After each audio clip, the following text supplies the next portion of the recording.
Nasci em Salvador em 21 de outubro de 1976. Ou seja, eu sou um homem relativamente jovem ainda, 45 anos. E nasci numa família católica.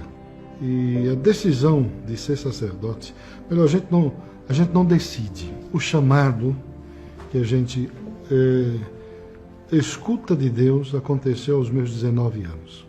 Eu comecei a me dedicar ao serviço à juventude. Trabalhei na pastoral da juventude, ajudei muitos jovens. Eu lembro que naqueles anos 19 e 20, nós até casa construímos para as pessoas que não tinham. Então isso me despertou um interesse muito grande a colocar a minha vida por uma causa nobre. 2 anos depois, aquele envolvimento, aquela vivência com o sagrado, com os jovens, com a vida de oração, com o contato direto com o povo, eu fui para o seminário. O seminário dos Legionários de Cristo. Com regras, disciplinas duras, estudar línguas, estudar liturgia, história do cristianismo, filosofia, teologia, e foi se passando os anos. Porque até então, eu estava num seminário da igreja romana. E esse professor Augusto Florestano falava muito das igrejas do Oriente. E eu ficava encantado com tudo que ele dizia. E ele começou a me falar, além das aulas, complementando por fora, algumas informações. Ao ponto de dizer, você quer conhecer? Eu te levo na igreja. No primeiro dia que eu entrei, fiquei vislumbrado, fascinado, com toda aquela iconografia pelas paredes, né? Aquela missa cheia de simbolismo, de elementos litúrgicos, que abriram os meus olhos e eu fiquei assim, paralisado, encantado. Então eu deixei a igreja romana e passei a ser seminarista da igreja ortodoxa e continuei até os dias da minha ordenação e como hoje sou um sacerdote ortodoxo. Não foi fácil, não é fácil, porque você faz renúncias, né, muitas.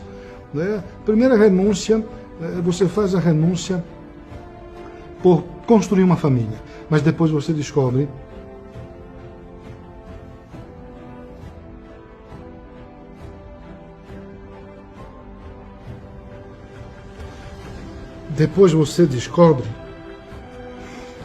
que existe uma família muito maior. Não tem filhos biológicos, mas você encontra os presentes que Deus lhe dá, que são tantas pessoas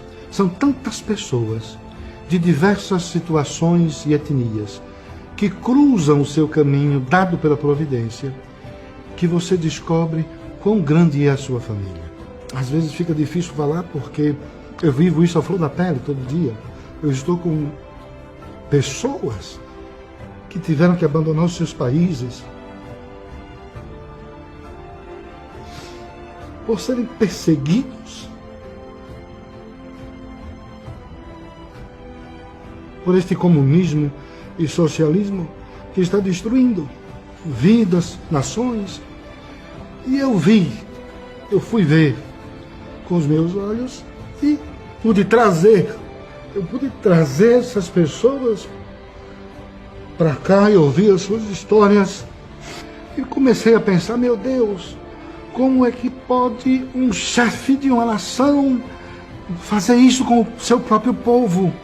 E um padre tem que ser isto. Tem que ser pai, tem que ser mãe, tem que ser justo, tem que ser um educador. Né? Essa é a função do padre, cuidar das pessoas, acolher, amar, ajudar, querer que a pessoa seja ela mesma e cresça, coloque para fora os talentos que... Uai, seu app de vídeos curtos.